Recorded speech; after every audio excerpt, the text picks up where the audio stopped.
this is Apollo DAO. We put together like a quick version of our presentation today for kind of everyone to get an idea of what we're doing. So as far as the team, we grew a pretty large team rather quickly. So we ended up with around 13 or 14 like founding members. And that's either with, like I said, between, full-time, part-time dedication. So we sourced a rather large team. And we did that through the Terra Hackathon and the Terra Delphi Hackathon, which was about, like 2.5, 3 months ago. So, we're a rather new team, but everyone in the team has been in like crypto and DeFi for a while now. So like the opportunity and one of the main reasons that we're building on Terra, other than the reason that we're all basically Terra users ourselves, was kind of where the idea came from. But looking at Mirror Protocol with all of the M asset vaults, we saw an opportunity to create an auto compounding vault, which basically is just performing manual farming, but it does it for you automatically. And then in Mirror Protocol, there's $1 to $2 billion locked in those contracts, and they don't have any auto compounding. So we just saw it as basically an easy application layer on top of Mirror to start with those kinds of vaults. So then eventually we would be looking to maybe start wrapping other products all into like one easy interface. Working with other teams in the space. Like definitely like Pylon Protocol, if you guys are familiar with that one. Mars, and then obviously Orion that just went. And then what we're gonna do with these with basically the revenue from the auto compounding vaults is we're gonna manage a war chest, which is gonna be almost like a what is it, kind of like, I guess, a decentralized hedge fund is it, to make it simple, where we're gonna be holding different Terra assets starting with Luna and AUST. So that's kind of where the idea and the opportunity came from, and why we think it's a good place to be. Cool. So yeah, we're gonna hop into the demonstration. We have it pre-recorded just to make it smooth for time. Yeah, it's me doing my corny voice.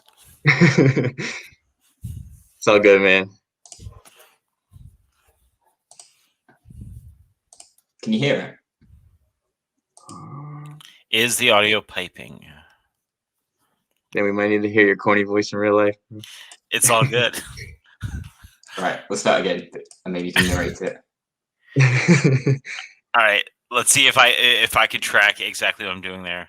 All right, hold up. Yeah, I guess kind of just going. All right, so we connect the wallet. Okay, we make sure it's connected to the wallet extension.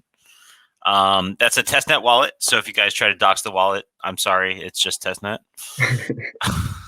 All right, so once the wallet extension is connected, it'll actually pull what our positions are in those vaults. So we're going to select the Apple UST vault. Go ahead, Mike. Select it. There we go. All right. So we select the amount of LP. So for this demo, we auto-selected we auto-loaded with LP.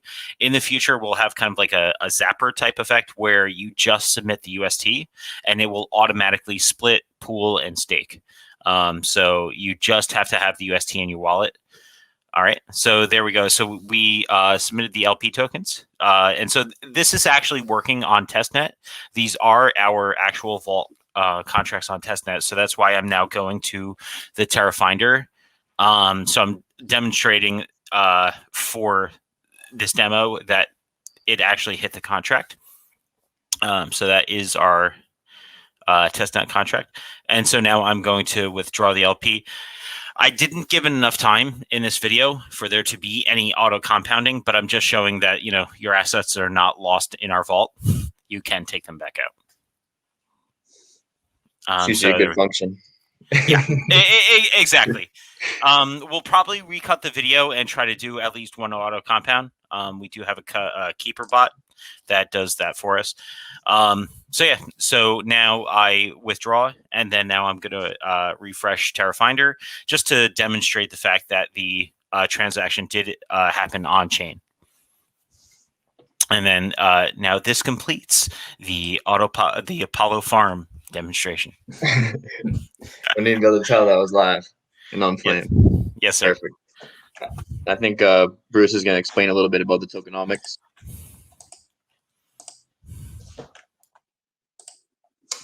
Yeah, perfect. Thanks very much.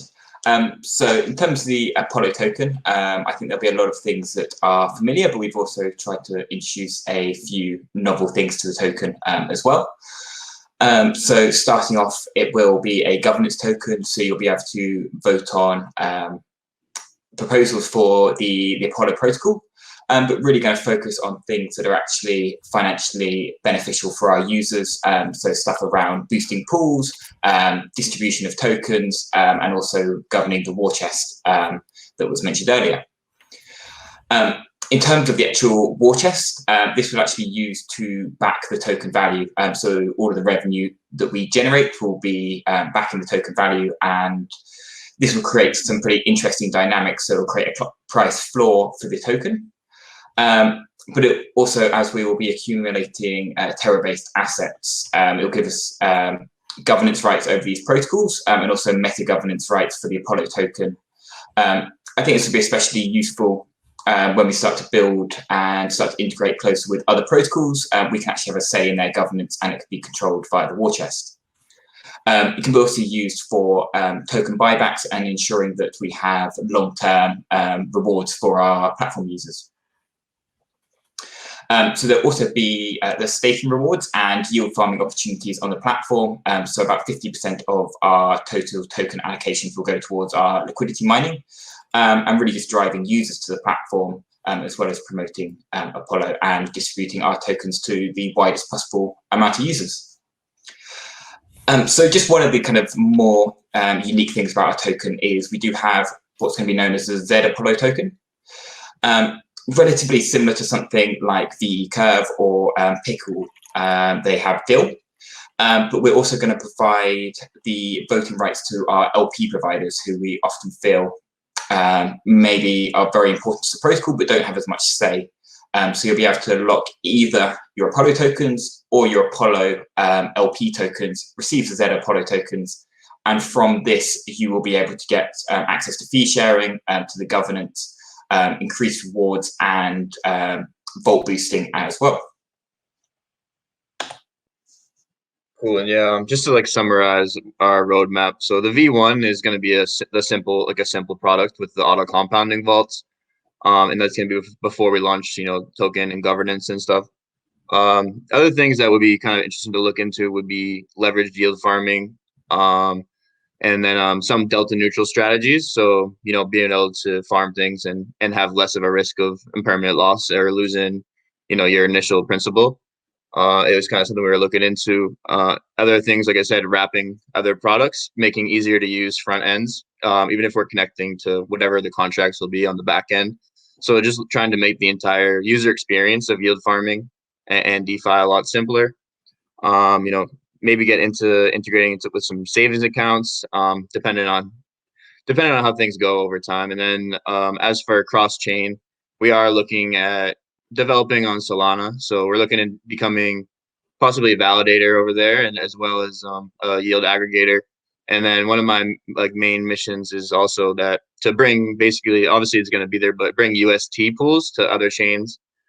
So ways of basically expanding the DeFi share by bringing UST over to Solana, as well as just bringing our product over there and making it so that the assets can be used on both chains. So you could bring Solana assets over to Terra and Terra assets over to Solana. And the main reasons we're doing Solana as our first cross chain is that this is all in the Rust programming language, although Terra is in CosmWasm, and obviously Solana is a little bit different, but the same programming language. So it looks like something that we could basically get an early head start on, where a lot of teams don't have the full Solidity crossover to a Rust programming language yet. So we just saw it as a good opportunity, and we all use cross chain. So I use every chain myself. So this is kind of just a way to, like I said, kind of almost industrialize the DAO into a cross chain beast a little bit. So yeah, that's kind of the quick wrap up on Apollo DAO. I think we just hit the 10-minute mark now. All right, excellent. Thank you guys. And where will be kind of the best place to kind of be able to learn more about you guys? You can definitely go to our Twitter, just Apollo DAO, and then you should be able to kind of find everything from there. You know, the alpha seekers always do. All right. Thank you guys. And thank you guys for coming on and sharing with the audience as well. Yeah, Yeah, thank you take it easy, very guys. Thanks so much. Thanks for having us. Cheers.